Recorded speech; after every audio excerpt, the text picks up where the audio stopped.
안녕하세요, 여러분. 네, 우리 11월 5일 목요일, 오늘도 말씀을 읽기 오신 모든 분들 환영합니다. 네, 우리 오늘도 기도하고 같이 함께 말씀 읽겠습니다. 사랑과 은혜가 충만하신 아버지 하나님, 날마다 우리를 지켜 보호하여 주시고, 또 하나님 오늘도 동행하여 주셔서 감사를 드립니다. 주님, 이 시간 우리가 또 베드로 전서를 함께 보기 시작할 텐데, 하나님, 우리가 말씀을 읽을 때 참된 소망이 무엇인지, 또 베드로 사도가 우리에게 권면하고자 했던 것이 무엇인지를 바로 알아 깨닫게 하시고, 그 소망을 든든히 붙잡고 주님 다시 오시는 날까지 선한 청지기로 잘 살아갈 수 있도록 하나님이 역사하여 주옵소서. 그렇게 행하실 주의 이름을 찬양합니다. 감사드리며 살아계신 예수 그리스도의 이름으로 함께 기도드립니다. 아멘. 네, 여러분 잘 지내셨어요? 네, 우리 오늘은요 새로운 또 말씀을 보기로 했죠? 오늘 함께 읽을 말씀은 베드로전서입니다. 이제 베드로전서를 조금 같이 보도록 하겠습니다. 우리 어제까지 야고보서를 같이 봤죠? 여러분, 그 베드로전서를 지난번에 전도사님이 잠깐 설명을 드릴 때 뭐라고 했었어요? 네, 베드로전서는 우리의 소망, 그래서 참된 소망이 뭐냐, 이제 이런 이야기를 다룬다라고 했었죠. 그래서 야고보서는요 우리의 참된 믿음이란 무엇인가를 다루는 책이고, 또 베드로전서 같은 경우는 우리의 소망에 관한 말씀을 하는데, 참 소망을 가진 사람이 어떠한 삶을 살아야 하는가, 이제 이런 말씀을 기록해 놓은 책이에요. 또 나중에 이제 요한 1서, 2서, 3서가 나오는데, 그 요한이 쓴 편지에는 어떤 내용이 있다고 했어요? 참된 사랑이라는 뭐냐, 참된 사랑이란 무엇인가, 이런 얘기를 한다고 했었죠. 이제 저자가 누굴까요? 이 편지를 쓴 사람? 이 편지를 쓴 사람은 베드로인데요. 이 베드로가 불러준 거를 실루아노라는 분이요 받아서 쓴 거예요. 여러분, 실루아노 기억나세요? 이 바울 선생님이 2차 전도여행 때 그 마가 대신에 데리고 갔던 사람이 실루아노였어요. 이제 우리가 익숙한 이름으로는, 헬라식 이름으로는 실라. 그 실라가요, 이 바울 선생님 이제 전도여행, 이제 바울 선생님이 2차 전도여행에 동행을 했었는데, 나중에 지나고 보니까 이 베드로 선생님의 통역관으로 또 같이 있었다라는 거예요. 또 그런 사람이 한 명 더 있는데, 마가라는 사람도 마찬가지로 이 베드로 선생님의 사랑하는 아들처럼 나중에 베드로 선생님을 수종 들어요. 그러니까 아마도 그 당시에 베드로 선생님이랑 또 바울 선생님이요, 그 초대교회 선교의 양대 산맥이었던 것 같아요. 그래서 한쪽은 베드로 선생님을 중심으로 이루어지는 선교가 있고, 또 한쪽은 바울 선생님을 중심으로 이루어지는 선교가 있었다라는 게 이제 학자들의 견해입니다. 근데 그 실라와 마가 같은 경우는 바울 선생님이랑도 사역을 해보고, 나중에 또 베드로 선생님의 밑에서 또 이렇게 사역을 도와줬던 그런 사람인 거죠. 여러분, 그 베드로 선생님은요, 사진을 좀 보면 이렇게 성화가 이렇게 멋있게 그려져 있어요. 그 베드로 선생님은 일단 실력적인 부분에서 이제 바울 선생님보다 좀 부족하죠. 근데 실력은 바울 선생님이 월등하게 높아요. 왜냐면 이 바울 선생님은 모두가 다 인정할 정도로 기초 학문 그런 거 뿐만 아니라 워낙에 대학자였다라는 거죠. 그래서 이제 베드로 선생님도 그 사실을 이미 알고 있었고, 또 뭐 바울 선생님이랑 비교가 돼서 꼭 그런 건 아니지만, 본인 스스로 좀 자기가 기초 학문이 부족하다라는 걸 좀 아셨던 것 같아요. 그래서 이제 베드로 선생님도 다 아시는 것처럼 어부 출신이잖아요. 그러니까 어부가 무슨 공부를 많이 했겠어요. 그쵸? 근데 나중에 이제 그 바울 선생님의 영향인지 모르겠는데 굉장히 공부를 많이 하셔서 뭐 베드로, 그리고 뭐 요한, 이런 분들이 그 쓴 글을 보면요, 내용이 이렇게 어떻게 어부가 이런 말을 했을까, 어부가 어떻게 이런 글을 쓸 수 있을까라고 생각될 정도로 엄청난 말들을 하신다는 거예요. 물론 이제 베드로 전서 같은 경우는 신라가 글을 옮겨 적으면서 조금 다듬었다라는 걸 짐작할 수는 있지만, 그럼에도 불구하고 굉장한 이야기를 하세요. 여러분, 또 우리가 이제 봤던 것처럼 요한복음 같은 경우는 그 요한 선생님이 직접 쓰신 것 같거든요. 굉장하잖아요, 내용이. 그 사복음서 중에서도 굉장한 내용들을 많이 다루잖아요. 이런 것처럼 그 베드로 선생님, 또 요한 선생님 뿐만 아니라 초대교회의 많은 그 이제 교역자들, 사도들이요, 굉장히 노력을 많이 했어요. 여러분, 여기서 우리가 배워야 될 점은요, 이 남을 가르치는 사람, 전도사님처럼 이제 말씀을 증거하는 사람, 또 목사님, 또 우리 아이들을 가르치는 교사, 기도도 중요한데요, 부지런히 배워야 된다는 거예요. 우리가 남을 가르치는 입장에서 더 큰 심판이 있다라고 하잖아요. 그러니까 우리가 우리를 갈고 닦기 위해서 열심히 배우고 또 성장하고 성숙하고 성화되는 데까지 나아가도록, 그래서 이 거룩한 사도들이 했던 것처럼 그렇게 일을 해야 된다라는 거죠. 네, 우리가 막중한 책임이 있는 거죠. 그래서 이 베드로와 또 요한 선생님들은, 그런 사도들은 진짜 그 막중한 책임 그걸 지고 진짜 열심히 공부를 하신 것 같아요. 그리고 또 우리가 이 글이 어떤 글인가, 베드로전서가 또 어떤 글인가 조금 이제 봐야겠죠? 여러분, 이 베드로전서는요, 그 당시에 이제 베드로 선생님이 사역을 하실 때 느꼈어요. 뭘 느꼈냐? 이 기독교에 대한 박해가 조금씩 다가오고 있다라는 걸 느꼈다라는 거예요. 그래서 이 박해가 곧 시작이 될 텐데, 소망이 무엇보다 든든해야지 그 박해를 이길 수 있다, 이제 이런 마음이 드셨어요. 그래서 우리가 박해를 이겨내는 소망을 든든히 견고하게 세워나가자. 그래서 우리가 박해를 이겨내자. 그래서 그 바울 선생님도 그런 말씀을 하시잖아요. 현재의 고난은 장차 우리에게 나타날 영광과 좋게 비교할 수 없다. 그러니까 이 정도의 소망은 있어야지 고난을 참고 견뎌낼 수 있는 거예요.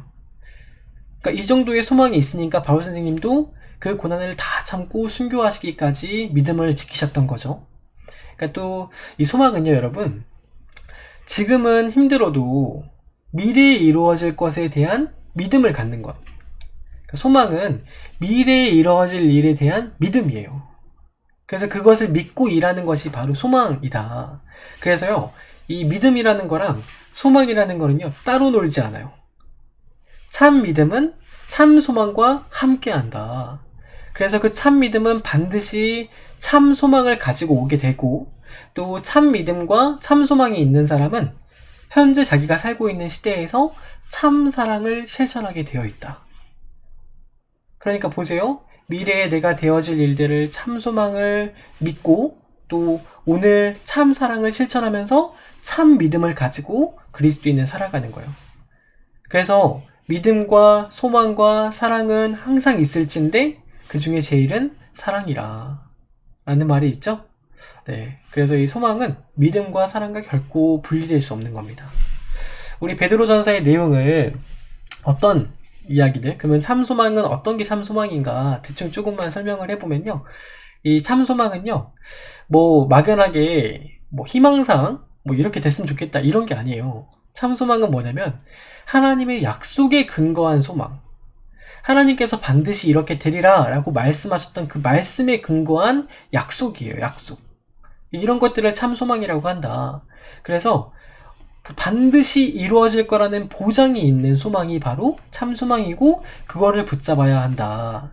그러니까 그 소망의 세계에 참여한 자가 되기 위해서 현재를 잘 참고 견뎌라 라고 베드로 사도가 또 말하고, 또 두 번째로 참소망이 뭐냐, 썩지 않고 더럽지 않고 나중에 없어지지 않을 소망.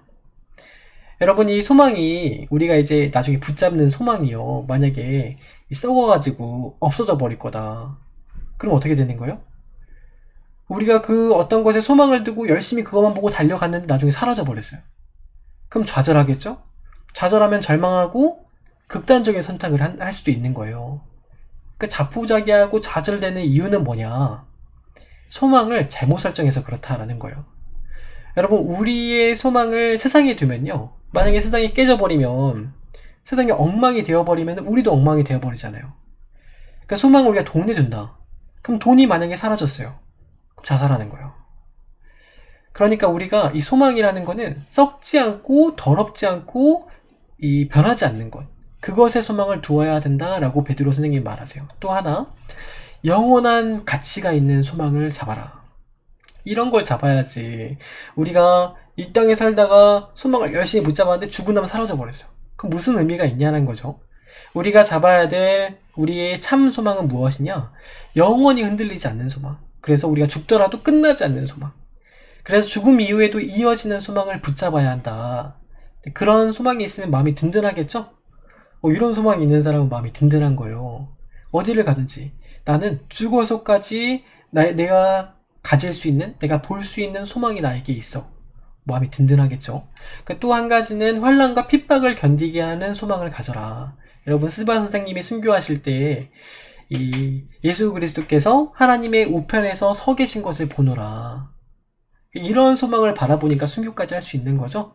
그러니까 우리가 붙잡아야 될 소망이 바로 이런 핍박과 환난을 이겨내는 소망을 가져야 된다. 그리고 또 우리를 거룩하게 하는 소망. 네, 주를 향하여 이런 소망을 가진 자마다 자기를 깨끗하게 해야 된다라고 베드로 선생님이 말씀을 하시거든요. 왜냐면은 우리가 그 소망이 있는 새끼 들어가야 되잖아요. 그죠?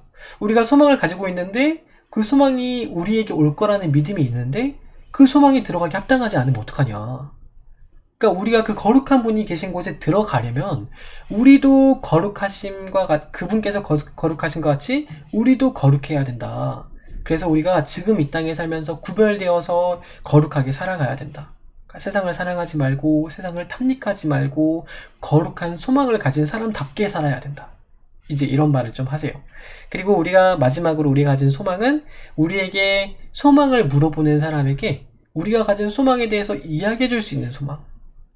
소망에 관한 이유를 묻는 사람에게 그 이유를 대답해 줄 수 있는 소망. 이런 소망을 가져야 된다. 이제 라는 말을 좀 하세요. 네. 오늘 그러면은 조금 1장만 읽어보도록 할게요. 네. 방금 말씀드린 내용이 이제 거의 비슷한 내용입니다. 그래서 오늘은 1장만 조금 한번 읽어보고 마치도록 할게요. 우리 1장 1절을 함께 읽어볼까요? 예수 그리스도의 사도인 베드로가 본도와 갈라디아와 갑바도기아와 아시아 그리고 비두니아에 흩어져 사는 나그네인 택하심을 입은 성도들, 교회들에게 이 편지를 쓴다 라고 서두에 누가 어디에 쓰는지를 밝혔죠. 근데 여러분 이 지역을 조금 우리 볼까요? 네, 본도 갈라디아 여기 있습니다. 본도 갈라디아 비두니아 아시아 갑바도기아 여기가요 터키 전 지역을 말해요. 터키 전 지역 땅을 말한다. 그 베드로 선생님이 왜 이 터키 땅에다가 편지를 썼을까? 지금 이 베드로 선생님이 쓴 편지가요. 우리 성경책 이제 조금 보면요. 우리 베드로전서 5장 마지막이에요. 마지막. 베드로전서 5장 끝에 부분을 한번 보면요. 이런 말이 있어요. 여러분과 함께 택하심을 받은 바벨론에 있는 자매의 교회와 나의 아들 마가가 여러분에게 문안합니다. 내가 신실한 형제로 여기는 실루아노의 손을 빌려서 나는 여러분에게 몇 마디를 썼습니다. 뭐 이런 말이 있거든요. 그러니까 이제 이 글을 보고요. 이 많은 이제 두 종류가 있어요. 어떤 종류가 있냐? 이 베드로가 영적인 바벨론에서 이 편지를 썼다라고 주장하는. 그래서 지금 이 베드로가 로마에 있다. 영적인 바벨론은 로마 아니냐, 로마. 그러니까 로마에서 이 편지를 썼다라고 하는 주장이 있고요. 또 이 베드로가 문자 그대로 바벨론, 그러니까 지금 우리가 알고 있는 이라크 땅에서, 이 터키 바로 옆에가 이라크거든요. 그 이라크 땅에서 터키에 있는 성도들에게 편지를 쓴 거다. 그러니까 지금 한마디로 이라크에서 사역을 하고 계신다 라는 이야기가 있어요. 근데요 모르죠? 물어봐야 되죠. 나중에 베드로 선생님 만나면 여쭤봐야 되는 거죠. 두 가지 중에서 둘 다 말씀을 좀 드릴게요. 이제 왜냐면은 나중에 이제 목사님들께서 이제 이걸 강의를 하실 때 둘 다 이제 강의를 하시는 경우가 많이 있을 거예요. 근데 첫 번째 영적인 바벨론이다 라고 했던 그 말에는요 좀 그 이유가 있어요. 잠깐만요. 다시 그림을 좀 띄우고. 네, 영적인 바벨론이라고 말했던 거는 첫 번째 이유는 뭐냐면요. 예전에 생퀴비치? 네. 헨리크 생퀴비치라는 18세기에 살던 카톨릭 신자 소설가가 있었어요. 근데 그 소설가 분께서 쓰신 코바디스 도미네라는 소설이 있거든요. 근데 그 이야기를 영화로 만든 게 우리가 알고 있는 영화입니다. 코바디스 도미네라는 영화 아시죠? 베드로 선생님께서 로마에서 이제 떠나 나오시는데, 근데 거기에 있는 영혼들이 이제 예수님께서 울고 계시니까 왜 우시냐? 너가 가버리면 저 성도를 어떡하냐? 해서 돌아가가지고 십자가를 거꾸로 치고 돌아가셨다. 이제 이런 얘기가 이제 코바디스 도미네인데, 이거를 이제 글을 쓴 배경이 바로 바벨론을 영적인 바벨론이다 라고 보시는 분들이 그렇게 말하시는 거예요. 그래서 그 말의 근거는요, 일단 신라랑 마가가 바울과 같이 2차 전도여행을 떠났으니까 로마 쪽에 가지 않았겠냐. 그러니까 그 로마 쪽에 갔기 때문에 로마에서 편지를 쓴 거다. 그리고 두 번째는 그 당시에 헬라말로 편지를 썼으니까 헬라말, 왜 헬라말로, 신라가 헬라말을 쓰거든요. 그럼 왜 헬라말로 편지를 썼겠냐? 로마에 있으니까 헬라말로 쓴 거 아니냐? 라고 하세요. 근데 사실 이게요, 여러분, 카톨릭이 먼저 주장을 했던 거예요. 이렇게 주장을 왜 이렇게 주장을 했느냐면은, 베드로 사도가 초대 교황이라는 거예요. 로마에 왔으니까 로마에서 카톨릭이 시작이 됐잖아요. 그거를 이제 로마가 이제 주는 그리스도시요 살아계신 하나님의 아들이십니다. 라는 고백을 첫 번째 했으니까 그게 이제 반석이 돼가지고 거기에 교회를 세웠으니까 베드로가 첫 번째 교황이다.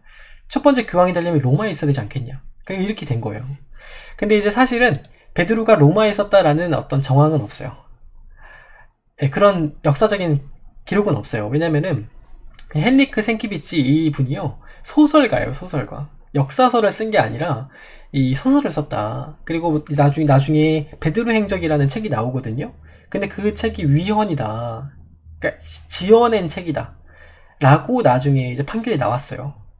그러니까 그 책에 보면은 로마에 베드로가 가서 마술사 시몬이랑 내기를 했다 이런 내용이 나오는데 나중에 그 책이 보니까 나중에 후대에 지어진 위원회의 책이다 라고 이제 밝혀졌다라는 거죠.